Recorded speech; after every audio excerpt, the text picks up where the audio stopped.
ముఖ్యమంత్రిగా వారి నాయకత్వంలో పొన్నం ప్రభాకర్ గారు రవాణా శాఖ మంత్రిగా ఒక మంచి నిర్ణయం తీసుకొని నిన్నటి రోజున ఆర్టీసీ కార్మికులు రాష్ట్ర వ్యాప్తంగా ఎంతో కాలంగా ఎదురు చూస్తున్నటువంటి వేతన సవరణ ఫిట్మెంట్ ప్రకటన నిన్నటి రోజున వెలువడడం జరిగినది. చాలామంది సంతృప్తి వ్యక్తపరిచినారు.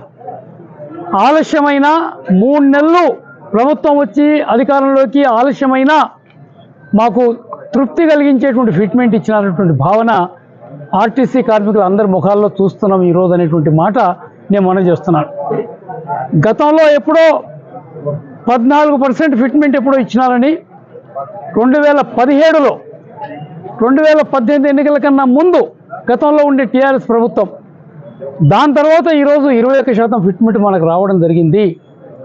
ఆ మాదిరిగా 21% ఫిట్మెంట్ వల్ల ఒక్కొక్క ఉద్యోగస్తునికి ఆయన బేసిక్ పే పైన ఎంత అదనపు ఆదాయం వస్తుందో ఇవాళ అన్ని పత్రికల్లో రాయడం జరిగింది.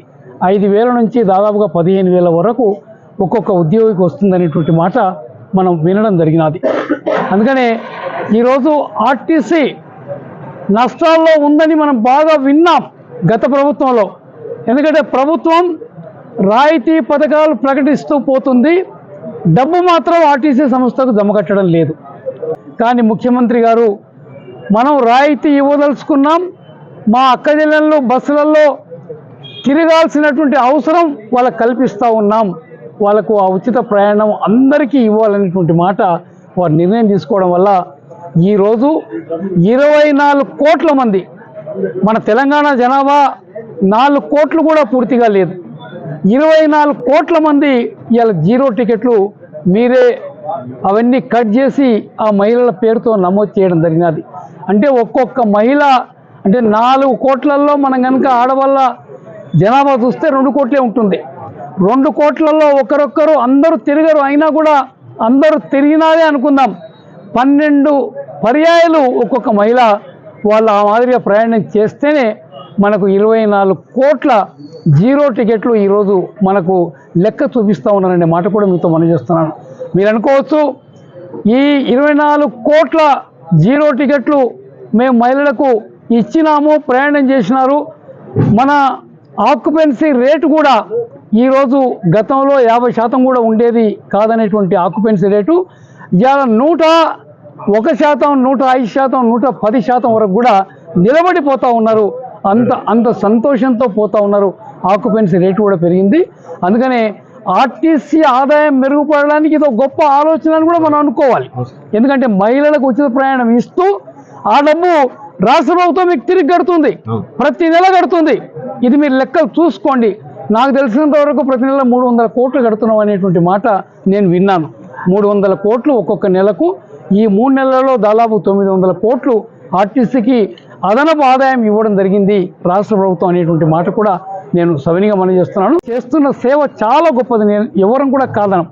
ఆర్టీసీ కార్మికులు కింద మెకానిక్ కా నుంచి మీ డ్రైవర్ కానీ, కండక్టర్ కానీ, మీ సపోర్టింగ్ స్టాఫ్ కానీ, క్లరికల్ స్టాఫ్ కానీ, మీ మేనేజర్స్ కానీ, మీ ఏడీసీలు అంటారా ఇంకేమంటారో ఈవెన్ వాచ్మెన్ కూడా వాళ్ళ డ్యూటీ చాలా సక్రమంగా చేయడం వల్లనే ఈ సంస్థ నిలబడ్డది, ఈ సంస్థ సక్రమంగా నడుస్తుంది అనేటువంటి మాట కూడా నేను మనవి చేస్తూ ఉన్నాను.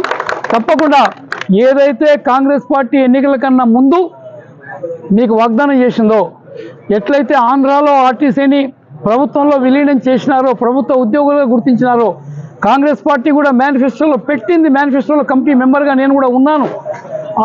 ఆ అంశాన్ని త్వరలోనే పరిష్కరిస్తామని నిన్న ప్రభాకర్ గారు వారు ఫిట్మెంట్ అనౌన్స్ చేస్తున్నప్పుడు కూడా చెప్పడం జరిగింది. చాలా తొందరగా రేపు పార్లమెంట్ ఎన్నికలు అయిపోతూనే మిమ్మల్ని ప్రభుత్వంలో విలీనం చేసుకోబోతున్నాం, ప్రభుత్వ ఉద్యోగులుగా మీకు గుర్తింపు ఇవ్వబోతున్నాం అనేటువంటి మాట కూడా వారు చెప్పడం జరిగినది. ప్రభుత్వ ఉద్యోగులకు ఇచ్చే ప్రతి రాయితీ ఇలా ఆర్టీసీ కార్మికులకు, ఆర్టీసీ ఉద్యోగస్తులకు దొరికే అవకాశం ఉంటుందనేటువంటి మాట నేను మనవి చేస్తున్నాను. ఈరోజు మన మిత్రుడు చెప్పినట్టుగా మనకి ఇంకా బస్సు మన ఆడవాళ్ళకైతే సౌకర్యం ఇచ్చినాం, బస్సులు సరిపోతలేవు, కొత్త బస్సులు కావాలి.